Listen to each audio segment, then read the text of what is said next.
안녕하세요, 미니모입니다. 이제 오늘도 이제 수저통에 핸드폰을 꽂아두고 젓가락이 카메라는 가리지 않지만 화면에 제 얼굴을 가리고 있어서 저는 제 얼굴을 못 보고 있는데, 첫 방송 때 말씀드렸지만 밤새 일하고 나서 올리는 거라 예의상 살짝 화장은 고쳤지만 몰골이 많이 아닙니다. 감안해 주시고요. 이거 마시는 거는 이거 말해도 되나? 우리 사장님도 이거 보실 건데, 이거 물이 아니고 소주예요. 아니, 집에 가서 이제 자기 전에 술을 마시는데 살짝 모자랄 때가 있거든요. 살짝 모자라면 되게 짜증난단 말이에요. 그래서 저희 가게 이제 손님들이 남기고 간 술을 모아서 맛술로 쓰는데, 그거를 요만큼 마시면서 음주 방송을 하고 있습니다. 죄송합니다. 오늘 할 내용은 내가 찍어서 올렸던 거 다시 들어보면 헛기침 소리가 너무 남자 소리 같아서 듣기 싫던데, 아직은 이제 감기가 거의 나아가고 있는 과정이어서 듣기 싫다면 죄송합니다. 여튼간에 오늘 할 내용은 어제 메모했던 부분 중에서 제가 이제 못했던 거 그리고 빼먹었던 거를 이제 다시 해보려고 합니다. 자, 여러분, 이번 총선 결과에서 부산의 결과에 대해서 전국적인 분노가 있다라는 거는 잘 알고 있습니다. 왜? 부산이 전석을 다 뺏겼습니다. 전석을. 부산이 빨개요. 그 총선 지도 보면. 자, 그런데 부산이 왜 보수화가 됐는가? 그러니까 PK, TK를 우리 따로 나누잖아요. 자, 어제 이야기했듯이 PK에 김영삼, TK에 노태우가 있었어요. 근데 그럼 PK는 김영삼이니까 진보적이지 않나라고 생각을 하실 거예요. 네, 맞습니다. 그 변호인 영화를 보시면 이제 노무현 전 대통령의 이야기를 다룬 건데, 거기서 나오는 시위가 부마항쟁입니다. 부마항쟁. 그러니까 부산도 매우 진보적인 도시였어요. 부마항쟁을 주도했을 만한 도시니까. 자, 그런데 이 뿌리가 어떻게 올라가느냐? 어제 말씀드렸던 3당 야합에서 시작됩니다. 3당 야합을 하면서 김영삼이 합당된 당의 대선 주자가 되면서 그 세 당이 뭉치니까 김영삼의 진보세계, 김종필의 보수세계, 노태우의 보수색이 엎어져 버린 거예요. 합쳐져 버린 거예요. 그러면 그 당의 색깔은 보수 쪽이 될 수밖에 없겠죠. 그리고 그 상태에서 당이 이어지다가 보니까 지금 이 모양 이 꼬라지가 돼버린 거고, 부산 사람들은 김영삼을 지지하다 보니까 하다가 보니 저 당을 지지하고 있는 거예요. 그러니까 김영삼이 한 가장 큰 잘못이 난 이거라고 생각해요. 부산 경남을 저쪽을 지지하는 대로 만들어 버렸어요. 그리고 제 성장 과정이 이제 그런가 보다 할 수밖에 없는 이유가, 할머니와 아버지는 밀양분이십니다. 어머니는 상주 출신의 대구 분이세요. 그러니까 집안 분위기를 아시겠죠. 그때 정확히 내가 19대였나? 총선 투표일에 집을 나서는데 할머니가 어디 가노? 이러면 나갑니다 그냥. 이러니까 투표하러 가나? 대답을 안 했어요. 할머니 뭐라 그랬냐면 박근혜당 찍을 거리면 투표하러 가지 마! 그런 분위기에서 제가 성장을 했어요. 그러니까 제가 잘 몰랐을 거 아니에요. 그러니까 지금 어제도 떠들고 오늘도 떠들고 있는 이 내용들은 순순히 제 학습의 결과입니다. 집안 분위기는 어마어마해요. 지금은 제가 이제 가족들하고 척을 지고 살지만, 우리 집은 모이면 정치 이야기를 합니다. 싸우면서 해요.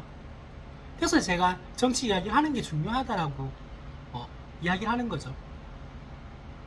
저희 뭐 저희 형 같은 경우, 형이라고 할게요. 오빠라고 하고 싶지만 형 같은 경우는 저보다 훨씬 더 진보 쪽이에요. 뭐 통진당, 노동당 이런 쪽을 지지하거든요. 그러면 어머니, 아버지, 형, 나 이렇게 넷이 모이면 정치 이야기하면 어마어마해요, 분위기. 근데도 합니다. 그리고 하자고 해요, 서로. 여튼간에 부마항쟁의 도시 부산 경남은 결코 보수적인 도시가 아니고 진보적인 도시였는데, 지지하던 대권주자 김영삼 때문에 그 당을 지지하다 보니 이 모양이 된 거지. 원래 그렇게 보수색이 강하던 도시가 아니에요. 그리고 그거를 내가 어제 빼먹었더라고요, 쭉 가면서. 그리고 이명박 박근혜를 내가 갑자기 건너뛰고 문재인으로 넘어가 버리더라고요. 그래서 그 시대를 이야기할 때 이야기할 게 있나라는 생각을 해봤는데 그 시기를 이제 설명을 하다 보면 어쩔 수 없이 현실 정치 이야기를 하게 될 수밖에 없더라고요, 어떻게 생각을 해도. 왜냐하면 그때 에피소드에 엮인 정치인들이 다 지금 정치를 하고 있으니까요. 그리고 현실 정치는 사실 어제 콘텐츠를 만들 때 너무 현실 정치 이야기를 안 하면 안 되니까 한 꼭지만 살짝 다룰까라고 내가 머릿속으로 막 상상을 해봤어요. 그러면 이 이야기를 이렇게 하고 저렇게 하고 하면서 1분 있다가 머릿속으로 막 내가 소리를 지르고 쌍욕을 하고 있어요. 아니야 이렇게 하면 안 돼 하고 또 이렇게 머릿속으로 생각을 하는데 또 한 1분도 안 돼서 머릿속으로 쌍욕을 하면서 막 소리를 지르고 있어요. 지금 현재 현실 정치를 이야기하면 계속 그렇게 될 수밖에 없을 것 같아가지고 웬만하면 현실 정치 이야기를 안 하려고 하는데 조금은 언급이 될 것 같아요. 자, 저는 그때 이명박 박근혜 때 그 시기가 낳은 최악의 정치인이 한 명 있다라고 생각을 해요. 그게 누구냐면 이준석이에요. 이준석. 그러니까 JTBC에서였나 어디서 이제 이준석이 그때 뭐 맨날 라비 넥타이 메고 나왔던 기억이 나는데, 그때 이준석이 어떤 이야기를 했냐, 박근혜에 대해서 띄우는 이야기를 하면서 어떻게 이야기를 했냐면 자기가 독대를 했대요. 독대를 해서 자기가 평소에 소신을 가지고 있던 교육정책에 대해서 이야기를 했더니 박근혜 그때 당시 대선 후보가 자기보다 훨씬 더 좋은 정책에 대해서 논리 있게 말씀하시는데 그 논리가 자신한테 밀리지가 않았다라고 말을 해요. 하버드 시기나 나온 사람보다 훨씬 더 좋은 교육 정책에 대해서 훨씬 더 논리적으로 설명을 했대요. 여러분, 이게 말이 된다고 생각하세요? 박근혜 겪어봤잖아요. 이건 말이 안 돼요. 그러니까 이자는 자신의 성공이나 자신의 어떤 그 권력을 위해서는 영혼도 갖다 팔 수 있는 자입니다. 지금 명태균 사태를 보면 아시잖아요. 그리고 이자 때문에 20, 30대 남성이 보수화됐습니다. 나는 이거는 진짜 역사적 처벌을 받아야 될 정치적 행위라고 생각을 해요. 네. 저는 사실 이 20대 이대남이라 그러죠. 20대 남자들의 보수화는 조금 공포스럽습니다. 이 친구들이, 나는 더 공포스러운 건 뭐냐면, 난 홍준표는 더 말이 안 되지라고 생각을 했는데 아니에요. 20대들의 이야기를 들어보면 홍준표가 더 좋았지, 홍준표가 됐으면 더 좋았을 걸 이라고 말을 해요. 이게 굉장히 공포스럽습니다. 왜냐하면 지난번에 말했지만 의료 민영화는 이 나라에서 논의되어서도 안 되는 겁니다. 그만큼 공포스러운 일이에요.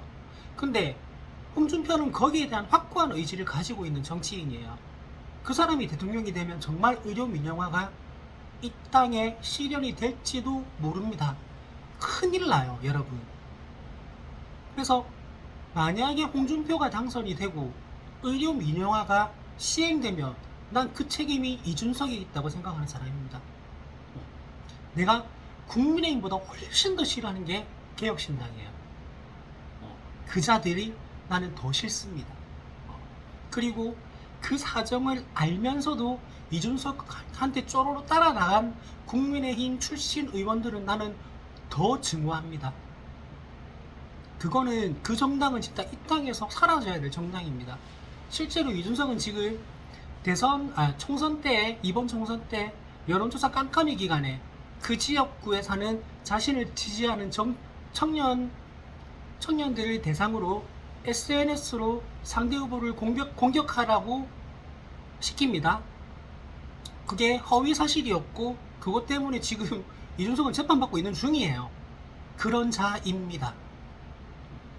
절대로 현실 정치를 계속해서는 안 될 자라고 나는 개인적으로 생각합니다. 그래서 그러니까 이명박, 박근혜, 문재인 이 시기를 언급을 되도록이면 안 하고 싶어요. 그리고 윤석열 정권에 대해서는 이야기를 더더욱 안 하고 싶습니다. 그러니까 내가 어떤 걸 이야기하려고 그랬냐면 얼마 전에 대학생들이 서울에서 윤석열이 탄핵되어야 하는 100가지 이유라는 성명을 발표했던데 저는 100가지가 넘는다고 생각을 해요. 진짜 정말 가지수가 비유가 아니라 100가지가 넘는다고 생각하는데 그 중에 아주 이것도 사소한 건 아닌데 그 상대적으로 사소하다라고 생각되는 거를 내가 준비를 하는데도 자꾸 머릿속으로 내가 소리를 지르고 쌍욕을 하게 되더라고요. 어떤 걸 이야기하고 싶었냐면 사실은 이재명 대표님의 그거 공직선거법 위반 나 그거 이야기하고 싶었거든요. 이게 얼마나 말도 안 되는 기소이고 이게 유죄가 나올 가능성이 정말 0.00001도 없는 기소인데다가 그 기소 내용과 똑같은 잣대를 윤석열한테 들이대면 이재명 대표님한테 2년 때렸거든요. 그건 사형 때려야 돼요. 그 정도로 심각한 사안을 윤석열이 실제로 저질렀고 증거까지 있는데 그냥 이건 아무렇지도 않은 일이 돼버린 거고 이재명 대표는 정말 이거는 소설의 짜집기에 위조의 날조에 이런 기소가 있을 수가 없는데 검찰이 2년을 구형했어요. 지금 이런 세상입니다, 여러분.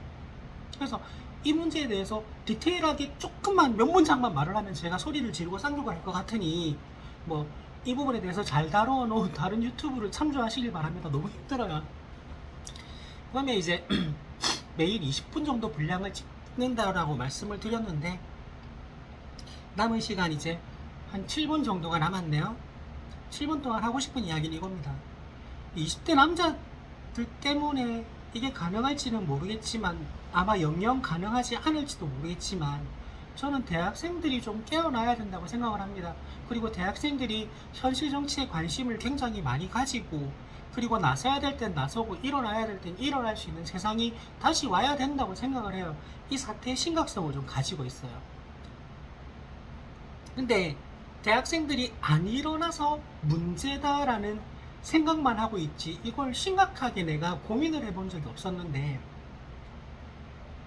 이거를 박근혜 탄핵 전국 때 촛불 집회에서 조금 느꼈어요. 조금 느꼈던 이유는 그땐 조금 느꼈어요. 이게 시위를 이끄는 사람들이 너무 못해요. 이게 끊을 땐 끊고 쉬어갈 땐 쉬어가고 자기가 멘트를 칠 땐 멘트를 치고 구호를 외칠 땐 구호를 외치고 노래를 부를 땐 노래를 불러야 되는데 주구장창 구호만 외치는 거예요. 그거 엄청 힘들거든요. 여러분 2시간 3시간 구호만 한번 외쳐보세요. 진짜 힘들어요 그거. 근데 시위를 그렇게 하고 있는 거예요. 그러니까 안 해본 거야. 안 해본 사람들이 나온 거야. 야 이거 시위하던 사람이 필요한데 시위할 줄 아는 사람이 필요한데 이거 너무 힘들다. 그때도 이제 힘들어 죽는 줄 알았어요 진짜. 서면 한복판에서 그 추운 겨울에 자 그런데 이번에 촛불 집회를 서면에 나갔는데 시위를 제법 잘 이끌어요. 그래서 야 이거 이제 시위를 해본 사람들이구나. 데모를 해본 사람들이구나. 진짜 밀고 땡기고 쉬었다가 외쳤다가 노래 불렀다가 정말 조절을 잘하더라고요. 근데 갑자기 비가 와가지고 제가 그때 이제 아무것도 없었어요. 그냥 우산도 안 가지고 있었어가지고 갑자기 비가 오니까 피켓으로 머리를 가리는 사람, 우산을 꺼내는 사람, 비옷을 입는 사람 다양했는데 비를 피하는 사람도 있었는데 저는 비를 피했어요. 비를 피하면서 알게 된 건데 제가 선두 쪽에 있었더라고요. 차가 세 대가 있었어요. 두 번째 차가 지나가고 세 번째 차가 지나갔는데 어라 이거 뭐야? 라는 생각이 든 거예요. 이 뭐냐면 선봉에 있는 차를 따라갈 때는 몰랐어요. 몰랐는데 비를 피하다 보니까 두 번째 차가 지나가는데 두 번째 차도 첫 번째 차도 세 번째 차도 외치는 구호는 똑같았고 치는 멘트는 똑같았어요. 이 사람들이 같이 준비를 했겠죠. 모여서 이걸 기획하고 준비를 했을 거 아니야. 근데 이게 제 나이보다 더 많은 사람들은 알 거예요. 운동권 계열에 PD가 있고 NL이 있어요. NL하고 PD.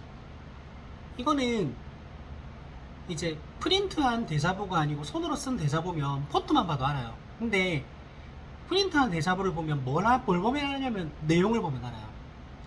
첫 번째 있을 때 처음 선봉이라는 PD 계열일 거라고 생각도 못했어요. 그냥 뭐 대학 때 운동하던 사람들이 몇 거들어서 기획을 했겠지라고 생각을 했는데 두 번째 차가 지나가는데 내용이 전부 다 NL인 거야. 어? NL들이 80년대, 90년대 외치던 구호를 그대로 들고 나온 거예요. 아니 윤석열 탄핵하자고 윤석열 끌어내리자는 집회에 도대체 미군 물러가라는 피켓이 왜 그렇게 많아? 아니 이거 현수막을 이렇게 해가지고 여러 명이 잡고 가는데 현수막이 한 20개 있는데 17개, 18개가 전부 다 미군 물러가라요. 이게 NL들이 항상 운동할 때 그렇게 하거든요. 그리고 세 번째 차가 지나가는데 민노총이에요. 그러면 PD, NL, 민노총이 한 자리에 모여서 그 집회를 기획을 했다는 거잖아. 이거 오래 유지가 되겠나? 왜냐면 그 새들이 한 자리에 모이면 싸움 나기가 엄청 쉬워요. 그리고 또 하나 나는 지적을 하고 싶은 게 86세대라 그러죠. 86세대. 80년대 학번, 60년대 태생. 저는 90년대 학번, 70년대 태생입니다. 근데 80년대 학번, 60년대 태생들 86세대. 아니 언제까지 86세대들이 이 나라를 책임지고 86세대들이 이 나라를 앞장서서 구하려고 나서고 언제까지 그래야 돼? 그 사람들 나이 많아요 이제. 힘들어져요. 대학생들이 좀 해줬으면 좋겠어. 그래서 더 이상 PD, NL들이 자기네들 세력의 주장을 끄집어내서 들고 나와서 시위 현장에 나오는 게 저는 반갑지가 않아요. 세상이 어느 세상인데 미군 물러나라는 거를 그렇게 잔뜩 들고 나와가지고 탄핵 집회에서. 그래서 저는 그때 이거는 대학생들이 의식이 깨어나서 우리가 안 나서도 되는 세상이 왔으면 좋겠다 해서 끝나는 게 아니고 이 사람들 이렇게 하면 안 돼. 난 그런 생각이 들었어요. 그래서